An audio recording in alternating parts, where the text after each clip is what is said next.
ایک شخص بہت زیادہ امیر تھا، اپنا بنگلہ بھی تھا، اپنی گاڑی بھی تھی، اللہ پاک نے بہت دیا تھا۔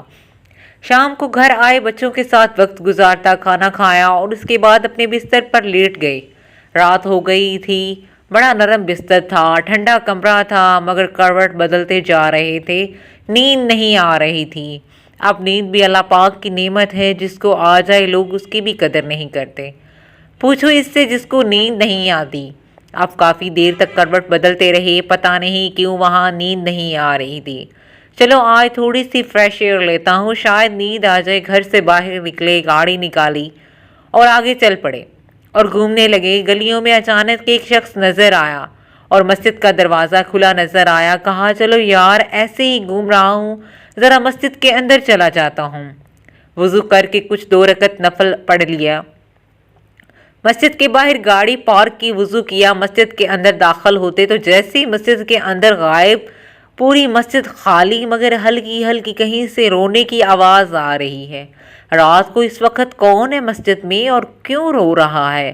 تو دیکھا تو ایک کونے میں ایک غریب آدمی اللہ تعالیٰ کی بارگاہ میں ہاتھ اٹھائے رو رہا ہے اور روتے روتے اللہ کی بارگاہ میں عرض کر رہا ہے، اے اللہ، میری بیٹی بیمار ہے، ڈاکٹر نے آپریشن کا کہا ہے اور مجھ غریب کے پاس پیسے نہیں ہیں، کہاں سے لاؤں؟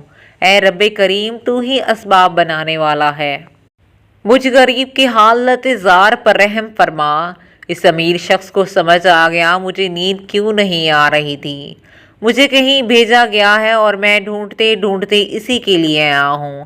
اللہ اکبر۔ وہ غریب کے پاس گیا، جیب میں جتنی رقم تھی نکال کر اس کے پیش کر دی اور بھائی یہ لے لو، میرا یہ کارڈ بھی رکھ لو، کبھی بھی ضرورت پڑے تو مجھ سے بات کر لینا۔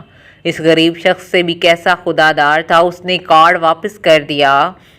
مجھے ایڈریس کی ضرورت نہیں ہے، میرے پاس ایک ایڈریس موجود ہے۔ تو وہ کون سا ایڈریس موجود ہے؟ بولا یہ ایڈریس ہے نا اللہ تعالیٰ کی بارگاہ میں، اس نے تمہیں بھیج دیا ہے، جب دوبارہ ضرورت پڑے گی تو بھی اسی کی بارگاہ میں آ جاؤں گا۔ سارے دروازے بند ہو جاتے ہیں، میرے کریم کا دروازہ کبھی بند نہیں ہوتا، میرے مولا کا دروازہ ہمیشہ کھلا رہتا ہے۔ ہمارے پرابلمز بھی ہم جانتے ہی نہیں، اس کے پاس اچھا اپنا ایک چھوٹا سا ٹیسٹ لے لو، اندازہ ہو جائے گا کہ آپ کو کبھی بھی آپ بیماری ہو جائے، پیٹ میں درد ہو جائے، سر میں درد ہو جائے، پاؤں میں درد ہو جائے یا چوٹ لگ جائے، پہلے کون یاد آتا ہے؟ ڈاکٹر ہیں، ڈاکٹر کے پاس چلو، معلوم کرو اس کا علاج کیسے ہوگا۔ دوائی میں نہیں کہتا ڈاکٹر کے پاس جانا چاہیے، لیکن پہلے ہمیں اللہ یاد آنا چاہیے۔ اے اللہ، تو شفا دینے والا ہے، کرم کر دے مالک۔ کاروبار میں نقصان ہوا، فیملی میں پرابلم ہو، سب سے پہلے دنیا میں سورس ہیں، وکیل، پولیس یاد آتے ہیں۔ ہونا چاہیے ہمیں خالق اسباب کی طرف لو لگانی چاہیے، پہلے اللہ کریم کو پکارنا چاہیے۔ اسباب اختیار کرنا منع نہیں، مگر اسباب کے چکر میں، دنیا کے چکر میں ہم بھول گئے ہیں اسے جو حل کرنے والا ہے، جب اس کے لیے دور کرنے والا ہے، جو اولاد دینے والا ہے، جو مصیبت ٹالنے والا ہے، اس کی طرف جاتے ہی نہیں، پورا پورا دن دفتر ہو کر تھکے کھاتے ہیں، مگر 2 رکعت پڑھ کر اس کی بارگاہ میں سر نہیں جھکاتے۔ ہمیں اپنے تمام مسئلوں کے حل کے لیے اپنے رب سے رجوع کرنی ہوگی۔